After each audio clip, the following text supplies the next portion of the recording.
Well, hello and welcome to the fifth edition of the Paris High School Quarterback Club Coaches Show. With me is Eric Wells, president of the Quarterback Club. I'm Jamie Varnell. We'll be your host this evening. And in a few minutes, you're going to get to hear from head coach Tyler Clark. He'll be joining us to break down last week's game and not only that, take a look forward into next week. We'll have one of our young men stopping by as well to talk with us a little bit. Last week was a game we've had circled for a while, Eric. We had Charleston. Charleston's a game that I think that the community wants it just about as bad as the players do. And it was a good turnout on both sides, and to be expected. It helps you sell a lot of burgers over there at that quarterback club concession stand. It does. The scoreboard didn't reflect what really went on the field on Friday. Charleston had a total of 383 yards. Paris had a total of 284 yards of offense. And yes, they beat us on the scoreboard. But I think Paris played them a pretty good game and showed a tremendous amount of growth from the 50-point loss last year, Jamie. Well, this is the exact same team that beat Paris 50-0 a year ago. Shy of 3 players. Yeah, right. I mean, they didn't lose much of anything. Paris had a lot of turnover. Again, we're playing 12, 13 sophomores a week right now. Probably the best offensive performance we've seen in the first half. Certainly in the first series. Yeah, it looked really good, moving the ball. And again, it seems like there's one of two things. It's either we get down to the 20 and we can't move, or we get down to the 20 and we give them the ball. And this week was another. We got snake bit when we got down in the red zone. Well, and we gave up the short field, and I know you were telling me before the game a little bit about the short field. Let them know what you think. Well, I mean, if you look at their offensive numbers, you look at that, and I'm telling you, if you'd have told me that was their total offense before we were going in, I'm saying we win the game. I believe that's our lowest output. You're looking at a team. We gave up 600 yards to Cedarville a few weeks ago on the ground. We come back and we cut that into a third.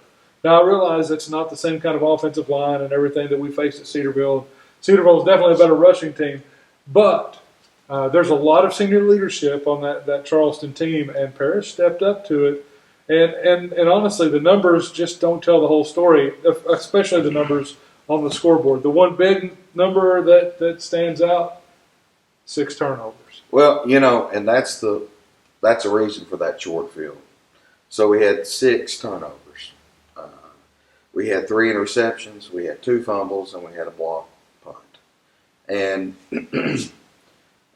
Paris is a young team. It's a growing team. They've got some senior leadership that's helping them move in the right direction. But I don't care if you're Alabama.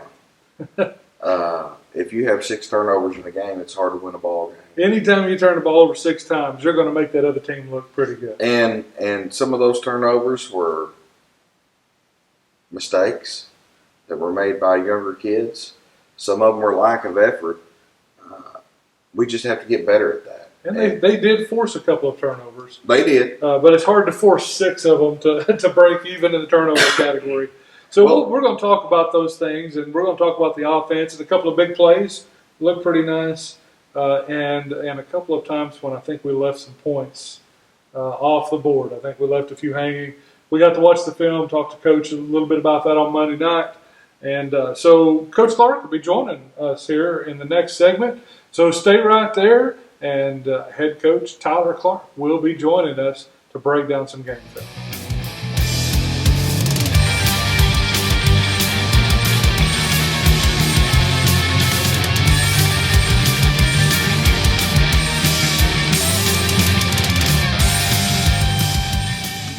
Well, we're back, and we have head coach Tyler Clark with us. Coach, thanks for joining us this week. You bet. Man, I'm telling you, we had about 3 quarters of that was just a heck of a football game Friday night, and we had talked. We thought that really might come down to that, and being a real tough fight.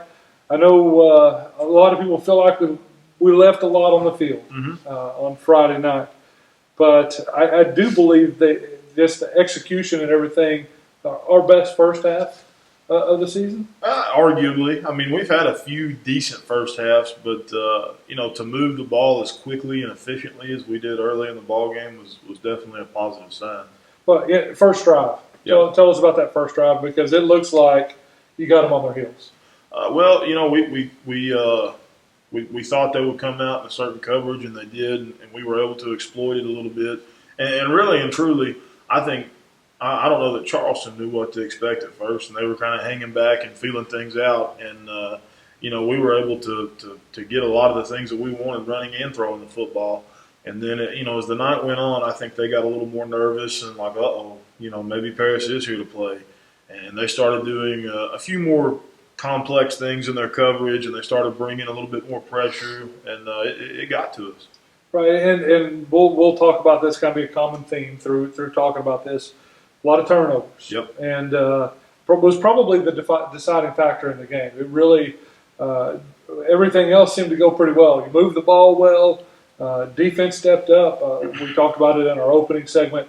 Felt like their total yards, for a team that likes to run as much as they do, hold them, I think it's around 225, something like that. And they have a senior quarterback that honestly was shut down, 140 yards or so. But man, he's a big kid, hard to bring down, and he handles himself well. Mm-hmm. So your guys had to cover, I guess what we're saying. You had some guys that were really good disruptors in there. And one of those, and I'm going to talk about him on both sides of the ball, with Jimmy Dykeman. And what's funny is we started looking through, maybe seeing where his tackles were and everything. Didn't really show up on the stat sheet, but boy, he sure showed up in the film. Yeah, well, and of course, his recovered fumble and getting a few yards on that was great. But usually you can tell. Our two leading tacklers last Friday night were our two inside linebackers, Nate Henderson and Skylar Ellington, and when those two are leading tacklers, usually it means that Jimmy Dykeman's doing his job, because his job up front is to draw a double team so that one of them can play free. And so his work, like most linemen, it's not glamorous. It's not going to show up in the scorebook, but no question, he was a big part of what we're doing. And and we'll talk about a little bit of the rushing game later. But Blaze Woods was actually in your top 3 tackling. I think he was in double digits, which is actually he had more tackles than he did carries. Mm-hmm. And I know that's not ideal. It's not. But the positive side of that is he laid some licks. In fact, he's the one that knocked the ball loose that Jimmy picked up. And so far, I would say that's everybody's favorite moment of the season is watching the big boy pick the ball up and run with it. But it was really good. Now, let's talk about Jimmy on the other side of the ball, because when we were breaking down film Monday night with Quarterback Club, we saw him getting to the second level and getting his hips around. Adam Chandler doing that well too, and bringing along some of these freshmen or the undersized guys that are stepping in. They're learning. Yeah, they're doing a lot better job. They understand the point, and it's not hard to learn the big things about being offensive lineman, as far as hand placement and foot drive and pad level. Those are all things that are easy to teach, but it's really hard to get a kid to understand leverage and body position as it relates to a certain play. Jimmy and Adam are getting a lot better, and really all those guys are getting a lot better at it's finally starting to click, and they're figuring out that, hey, when I go up to this linebacker, I don't have to just smoke him. All I've got to do is attack that guy with the correct leverage so that someone can scoot behind me. Coach, I want to take a second and talk to you, and I'm going to apologize for my voice, which is horrible tonight. Had a little bit of the allergy that I'm sure most of our listeners have had. Yep. I want to talk to you about something that I think is really good, and something that I know that you think is not so good, mm-hmm. and that we need to work on. So I guess the good and bad, and maybe even the ugly. You bet. Tonight we've got Patrick Richardson with us, and we're going to talk about some of his play. And late in the first quarter, he ran what we had talked about earlier as being a C route. Uh-huh. And it was a great throw and catch. And Patrick has the ability to, and I'm going to talk to him about it later, make some plays happen. And I think a lot of that is to his aggression as a receiver. And I wish you'd tell us about that play late in the first quarter, and about some of the play by your senior receiver. Yeah, well, Patrick does a good job for us and has all year. What we were really trying to get done on that play is he was basically running a C route, and we're trying to kind of go against the grain with flow of the defense and see if we can't find an open window. And our quarterback, Chase Wash, did a good job of staying in the pocket, keeping his eyes downfield, standing tall in the pocket. And we were able to, deliver a good ball. And it was only about a 10-yard throw, to be honest. And then, Patrick caught it, and the rest of the defense was still kind of flying past him, and he had the wherewithal to turn it upfield and get, probably 50 more yards. It was a really good play for us. So a 65-yard play. Mm-hmm. Well, the other side of that is the rushing. Yep. And as you know, we've done this several times together, and I'm a big guy on rushing. Uh-huh. And Blaze had 9 attempts for 27 yards. Eli had 7 for 32 yards, and Chase was technically negative 60 yards in the rushing category. Yep. And some of the majority of those were sacks. They were. I mean, it wasn't that you were trying to run your quarterback. Yeah, we weren't trying to run him. He just got sacked. And with Blaze and Eli, both of them do a good job, but they both have very different styles. Blaze is more of a downhill power runner, and Eli can do that at times. But Eli's more of the get in space and make something happen type player. And what it really comes down to is up front we've got to do a better job blocking. We've got to do a better job identifying pressures and understanding that we have gaps and not guys. And we're slowly getting better at that stuff. The word is out, and everyone's doing it. Everyone's bringing the house against us, and we're getting better at it every week. It's just, it's frustrating when we can't get the ground game going, because I don't care what style of offense you run. If your ground game's not working, you're going to have a hard time winning. Coach, I was at practice today, as you're well aware, and got to stand beside and look and watch, and I honestly was impressed by the work of your O-line today. Yeah. Practice looked fast. Practice looked crisp. It looked like you guys were working towards a big game this weekend. Absolutely. And, it's one of those deals in film on Monday. We kind of told our offensive linemen, enough's enough. You need to take it as a personal challenge if we're not getting rushing yards. There's a lot of things that go into that, but hey, we're either going to step up and get after it in practice and get the job done, or we're going to continue to rush for 40 yards a game and probably not be successful. It's on the offensive and defensive line. It's all about those guys, and I'm really, really happy with how they responded. Today was a good practice from everyone, but specifically those guys, and I look forward to have another good one tomorrow. Well, Coach, second week in a row, special teams get a score for you. Mm-hmm. You told us, and I don't think it was even at a quarterback club or anything. I think we were just all talking one day, and you said, I think we're going to be able to block some kicks, maybe some extra points this year.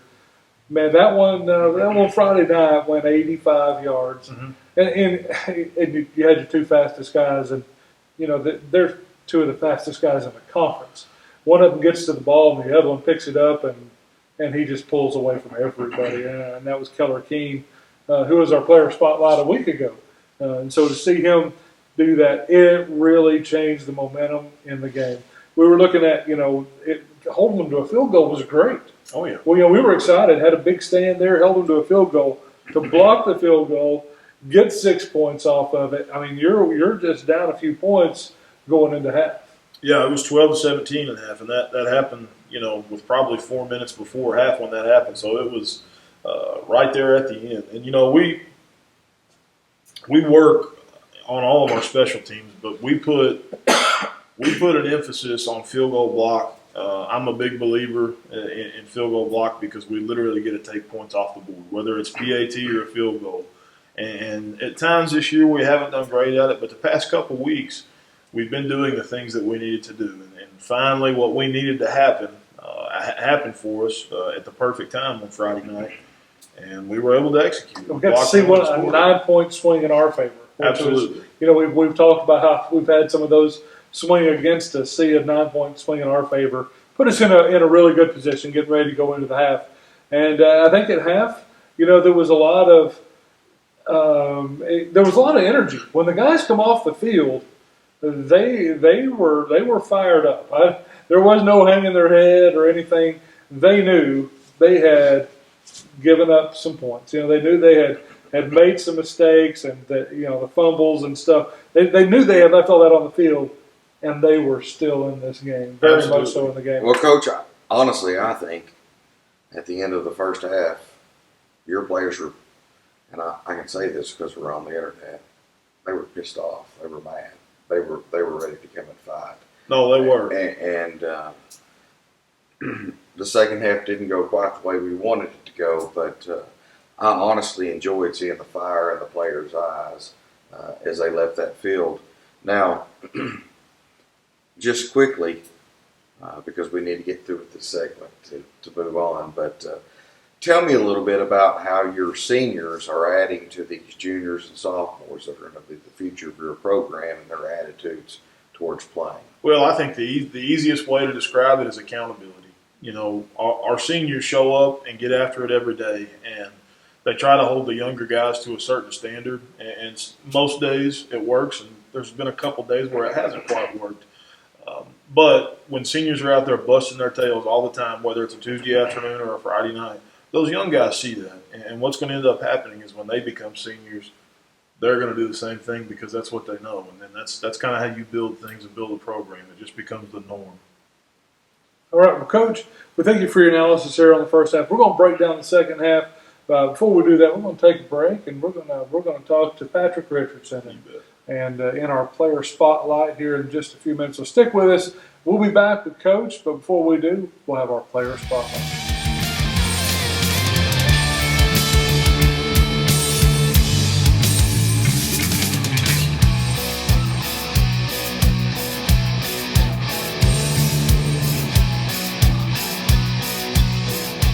Well, we're back, and we've got our player spotlight.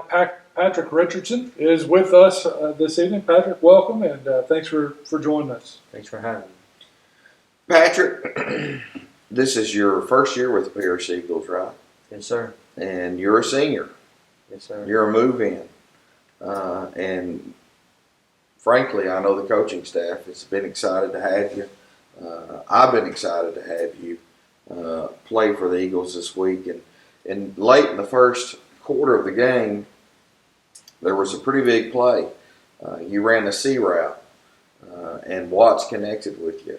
Tell us a little bit about what you experienced after that ball hit the hands. When I caught the ball, I turned and I looked, and I took a brief look, and I saw a linebacker coming right in front of me. Well, it was pretty much diagonal, and he was coming from left to right, and I just knew that I could get behind him and cut it up right behind him. And that ended up with about a 60-yard gain. A heck of a play and quite incredible.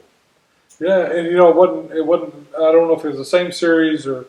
It would have been. No, it'd have been a different series because we were on defense. But we got a field goal block. That's something we've talked about. And coaches talked about. We see the numbers. We got those speed guys over there. What's your responsibility on it? Well, Coach told me my responsibility is to blow up the dude I'm lined up across. If I blow up this dude, then we have a really good shot at blocking the field goal. And that's exactly what happened. I mean, you made good contact, took the guy out, and we had one guy that made the play, but honestly, we had two guys in the backfield back there, which was evident. One of them blocked the punt or blocked the field goal, and the other one picked it up and 85 yards later had a score. And so this again one of those things that we talk about every week about how it doesn't show up in the stat sheet, but it's about doing the right things, getting the guy in front of you, the right assignment leads to highly productive results. Well, Pat, one of the things I know about you, because I've been to, I don't know how many practices, but I have, and spent time watching you play ball, both on Friday nights and on Tuesday afternoon practice. You're a tough kid. You like to get after it. You like to hit. You're aggressive. How do you think that toughness and aggressiveness has helped you this season in your play for the Eagles?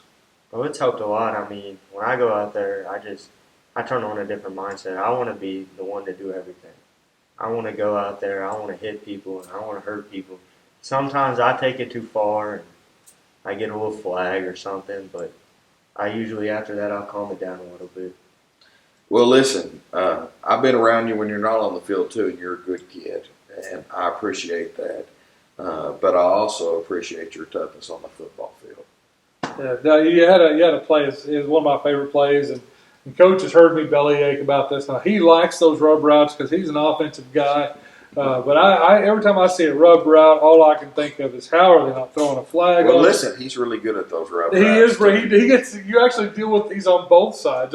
For those of you that watch it, don't know what a rub route is. It's basically like a pick. And you got two Hey, if they receivers. can put that wing out, it's not a pick. Yeah. Shoulder pad to shoulder pad, baby. If That's you're asking clean. Coach, you can do just about anything. You can probably trip them coming across there, and you'd think it was all right. But no, the rub route. You got two receivers. Basically, you just want them to get one of them to get in the other one's way, take out the defender, and leave the guy open. You're playing out there on the edge. You kind of get left out there on the edge alone. They run that rub route right at you, and I think it was that may have been the third down play. So tell me what you're seeing and how you see that develop and how you respond to it. Well, first of all, we're manned up and I'm playing on my man, and I see him just try to take off and just get in front of me. So I could not see the guy that was running right before the end zone. And once I seen the guy because the dude just didn't do a good enough job. And I decided to swing move him and try to either break up the pass or make a big hit on him. And I ended up breaking up the pass. There you go. And that held. That was a goal line stand, and that was a big momentum shift. Patrick, I know that Coach has made a big deal this week out of we've got to win a ball game. It's been a while since we've won one. Do you think the team's rallying around? You guys feel like there's a little extra energy this week? When I was in practice today, it looked like guys were flying all over the football field. What do you think about this upcoming weekend? Not necessarily about the plays you're going to run or the game plan, but about the team and the team's energy. I think we're motivated. I mean, that loss last week hurt. It hurt a lot for all the players on here. And, I mean, we're motivated to come out and win this week. We need to win these last 3 weeks to even have a shot at the playoffs. So. Well, Patrick, I appreciate your honesty and I appreciate your time with us. And that's going to wrap up our player spotlight. We have Patrick Richardson with us this weekend, a senior Eagle who has contributed much to our football team.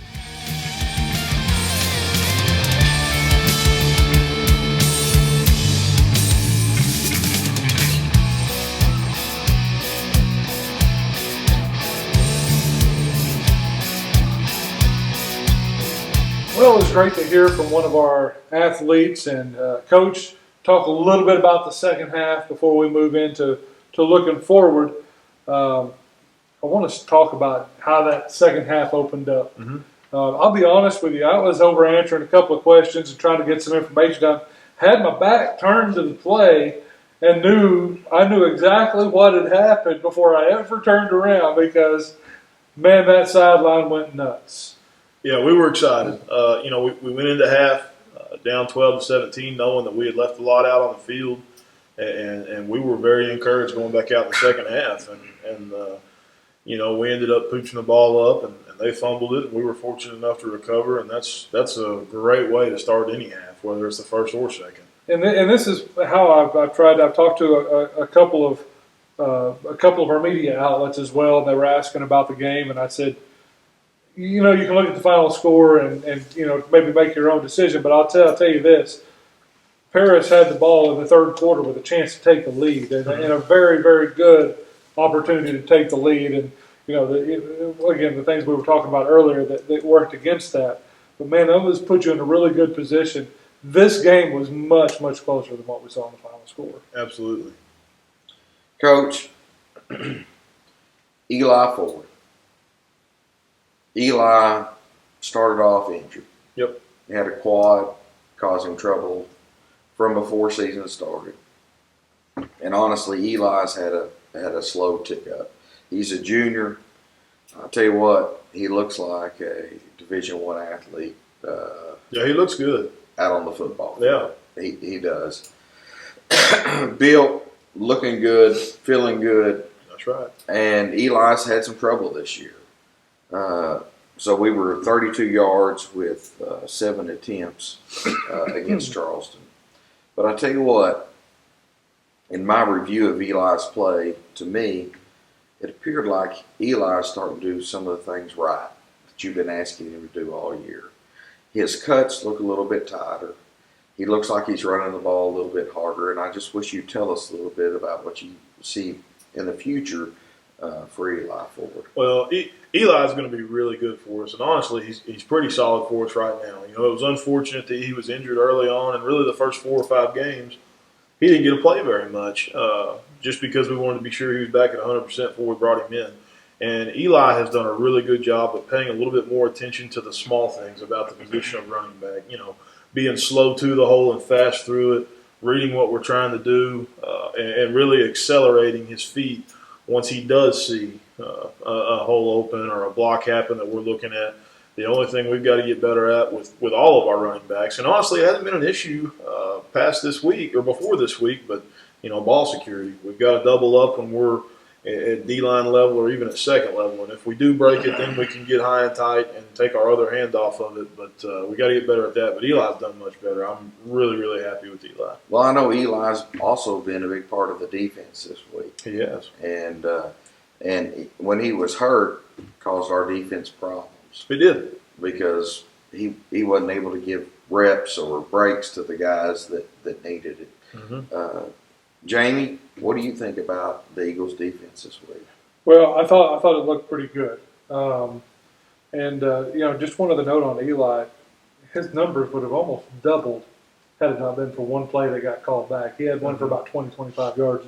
They got called back on a holding penalty. But, yeah, on the defense, I thought it looked really good. I was really curious to see what would happen at the linebacker position, you know, because you lost one of your key players there for however long. But, And key receiver. Yeah, and a key receiver. Kept them spilling to the edges a lot, and your numbers show that. We talked about Jimmy Diamond in the middle. Now, your other big boy in there in the middle, Adam Chandler. For the first time this year, Adam shows up, and when I get the stats, there's usually just a block. Instead of trying to go through, you know, every player, they usually give me a block that has 3. Adam had 9 solo tackles, 2 assists. You know, he's sitting there at 11. Blaze Woods, man, he wasn't just running over people when he had the ball in his hands. He had 15 tackles, as did Nate Henderson. And, you know, that's pretty good. And we were talking earlier, it seemed like Skylar Ellington was making tackles all over the field. He was doing a heck of a job. They all were. Our defense played really well Thursday night. You know, they played well enough for us to win the ball game. Yeah, and I feel like that kept you, you know, kept you going, because I know that there's nothing more frustrating than the offense going back out and they're like, oh man, now we got to score twice. Right. Now we got to score 3 times. But they shut them down 1st and goal at the 4, mm-hmm. and at a stand. And so those are some things that we haven't seen from them in the past that we got to see this week. And not only that, the open field tackles. You know, if they got, you know, whether it was out on the edge or they like to run that inside draw. Boy, they took some licks on the inside draw this week. Yeah, they did well, and I know some folks may not think we do, but you know, we work tackling a lot. We work all those things a lot, and it was really good to see us do those things well Friday night. Coach, and I feel like I've talked too much tonight, but I'm gonna say 2 words to you, mm-hmm. and ask you to respond to both of them. The first word is missed opportunity. Mm-hmm. The second word is officiating. Mm-hmm. Tell me what you think about those 2. Well, you know, with missed opportunity, we felt like after watching the film as a staff and then with our players that we left, you know, and I'm not embellishing at all here. I think we left 21 points on the board. There were 3 critical plays, 2 of which resulted in turnovers and the other a loss on downs. All 3 of those, they're going to be touchdowns. I mean, it's broken wide open and there's no one left. And we, you know, again, on one of those, we run a play early. The first turnover we had, you know, we turned the football over there, and that was going to be a touchdown. Then we have a screen play to where somehow the only people on that side of the field were our linemen, our running back, Patrick Richardson, in one corner. I certainly think we score there. And then another, we run a reverse when we have a fumble.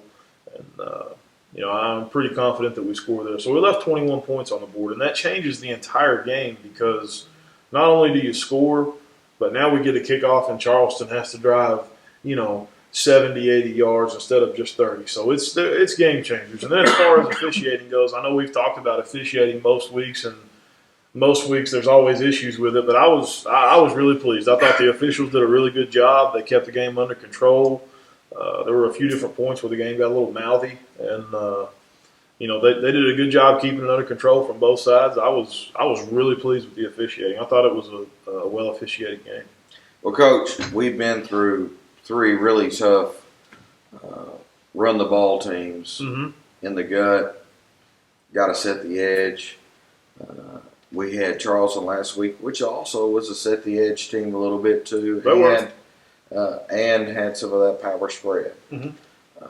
This week, not so much power, much more option. Throw the ball, or I really don't know how I want to describe West Fork. They have a unique style of offense, maybe. Yeah, I mean, they run the flex bone, and they base out a triple option. I mean, that's what they like to do. And to be, I say unique, but unique for our conference. Right, and they're good at it. They are good at running the triple option. So there's a lot of things for us to get ready for this week. Do I think we're a better football team than they are? I do, and I don't mind to say that.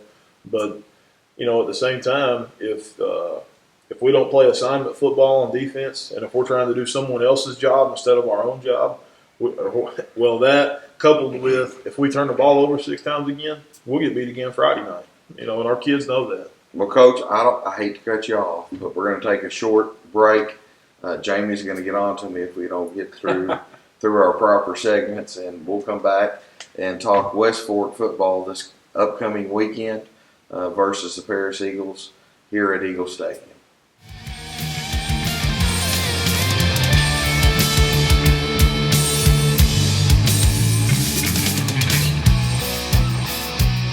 Well, we're glad you stuck around with us one final segment. We are going to talk with head coach Tyler Clark about what is coming up here in the next week. Got a game that, man, looking back on last year, this is the game that may have tested everybody's blood pressure medication the most a year ago. And man, had this one kind of circled for a while. We're looking forward to this. Coach, the playoffs start this week. We got to have them. Us, yeah. Yeah, for Paris, the numbers kind of line up. You really need all 3 of these next ones. Yeah, we whether you want to look at it as we were fortunate or unfortunate, we played, I think, probably 3 of the best teams in our conference to open our conference schedule. So it leaves a little bit of wiggle room on the back end as far as just playoff jockeying. Basically, what's got to happen, I think we've got to get some help from a couple teams, but if we win out, we should be in. But if we lose one game, we're not going to make it. So, we've played some really good teams to start. We've got some good teams left on the schedule as well. But, all we've got to do is win 3. We win 3 and we're in. So we're taking it 1 week at a time, and it's the playoffs now. You lose, you're not going to make it. So we've adopted the mindset of, hey, it's week 1 of the playoffs for us. And you get to play them with a quarterback for the entire game this year. Yeah. So that's gonna be a big plus. So if you were there last year, you know that you were down to your 4th option at quarterback, I think, by the time that game was over. We were. Coach, I was at practice today, and it was a different kind of practice than I've seen. Yeah. As a matter of fact, I heard you talking about being playoff football. The boys were flying around. It was a very springy practice. People were moving. Things were happening. It wasn't a long, slow onset. It was go, go, go, go, go. How does that match up with the offense that you're looking at this week? I know that they run the flex bone, and that isn't something we've seen. It's not. They like to run a lot of triple option out of the flex bone. Of course, they'll still run trap. waggle, some different things like that. They're not terrible at what they do, and like I said earlier, it's this week. It's all about assignment football. We've got to do our job and not worry about, well, yeah, this is my job, but I see this guy with the ball over here. Let me head this way. That's not going to get the job done. That's going to get us beat. Each guy has to do their job and trust that the guy next to him is going to do his. And if we do that, I think we're going to be just fine. I think we've got a good plan in place, and we're playing a West Fork team that frankly is struggling right now. But to be fair, we've lost 5 ball games in a row. We're struggling a little bit too. So we're excited to go out and kind of right some wrongs and play a complete game, which I think we've yet to do this year. It's either a first half or a second half or in between. So I'm really excited for our kids to take another crack at it Friday. Yeah, Coach, this week it feels like you're going to get to scheme against one of my favorite people of all time. Ken Hatfield ran an offense that looked a lot like this in the preset. What defensively are you going to bring into this? What are you going to have to look at? You've got their defense. We've seen them line up. How's that going to work against you? Well, I mean, here's the deal. The word got out, honestly, about Boonville week that if you bring pressure, we're going to struggle. And Lamar did it, and then Cedarville did it, and then Charleston did it. So I think we would be foolish to think that West Fork's probably not going to bring some pressure early on. And if we can pick it up, I think we're going to be just fine. It's not, it's one of those deals. I understand that we run a spread offense and everyone wants to see, 50, 60 points a game, but that's not very realistic. We've got a sophomore quarterback and a lot of sophomore players. That's certainly not an excuse, but we're still learning, and it all starts with the offensive line. If we can pick up pressures and give our quarterback time, most of the time he's going to make a good decision and a good throw. So it starts with those guys, and then it goes to receivers running crisp routes, and there's a lot of things that go into it. It's hard to get 11 kids that are 16 years old all doing the same thing at once. But I think if we take care of our business, I think we're going to be just fine Friday night. Honestly, the last 2 weeks, everyone we've played, or I say everyone, Cedarville and Charleston, both of those games. I mean, yeah, Charleston was a good ball club, and so was Cedarville, but we've beaten ourselves. So if we can take care of those things on Friday night, I'm confident that we're going to be okay. Yeah, Coach, I can tell you after watching game film, I like the matchup of seeing our offensive line, being able to actually be bigger than somebody's defensive line. Maybe for the first time. I mean, they've responded. They've responded this week. I'm really excited about it. Well, Coach, thank you for your time. Thank you for your insight, and we appreciate it as always. Eric, thanks for joining us. And, man, if you get a chance, if you haven't been to the Quarterback Club Monday nights, it's been great. We had another guest with us this last week, and the food's always good, and we learn a lot. We get to watch some game film. And you can join us right here at 24 South Express at the headquarters of Varnell Media Group, where we've got our Studio 963. So come join us Monday night, and if not, you can catch us right here online with the Paris High School Quarterback Club Coaches Show. Until then, we'll see you next week.